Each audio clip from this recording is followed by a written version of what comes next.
To me, speed has always been a fascinating part of shooting. And that's what drives everything in the world, speed.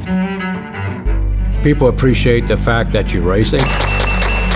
And that's what led me to where I'm at today, is to want to shoot faster than the other guys. So,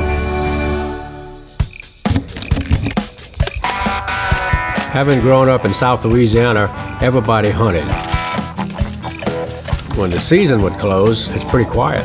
You don't have a gun in your hand. So my exposure to competition shooting started in 1975. I met a gentleman out of Arizona who was a competitor, and that kind of set the hook in me. And competition got to the point to where it was exciting as hunting, and so here I am. Fortunately, I won the first match I ever shot in. There was like 15, 20 guys. That's the only trophy I have on display.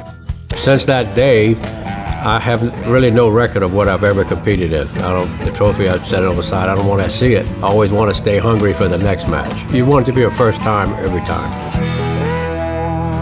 I like to think I'm very good at what I do, but I've been very fortunate in life to have met the right people at the right time, and here I am as a product of that. I always wanted to be a top revolver shooter.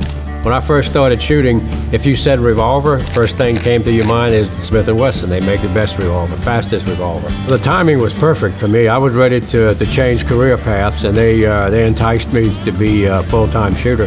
It was like a dream come true. Being a competitive shooter, being backed by the best revolver manufacturer, I mean, it doesn't get much better.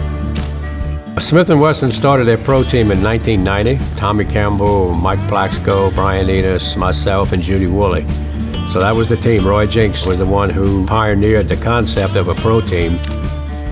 I've been with Smith Wesson now for 35 years. It's been a really good relationship for me. Without them, I wouldn't be at this level. Currently, I'm in a beautiful position with them, and the engineering guys are really excited about making new, innovative products. And my timing here, I think, is perfect.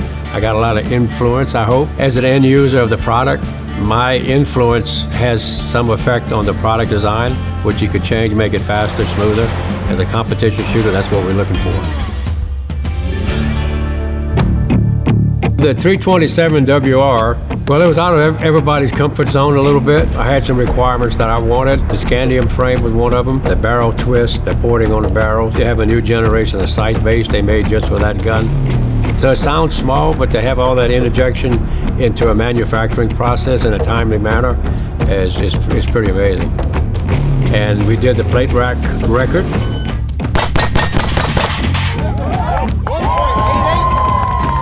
And I didn't do what I wanted to do, just to be honest with you. I wanted to do a little bit better, so just the drive, it's human to drive. It's what evolved man into what he is today at every level.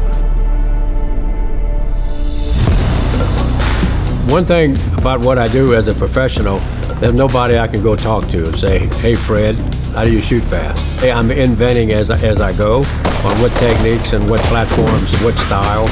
And to me, that's some of the fun of it. Having competed since 1976, I try not to fossilize. I always want to watch the guy ahead of me. So when I go to a competition, I look at the guys who are doing good. I try to see what their equipment they're using, the techniques, and just constantly evolve. If you ask me, why do you shoot this way? I'll tell you, today I'm shooting this way, but tomorrow I might change. Always looking at world records. I got one I'm thinking about. So I got to practice a little bit. See if I can get Smith Wesson excited, and maybe we'll try something different.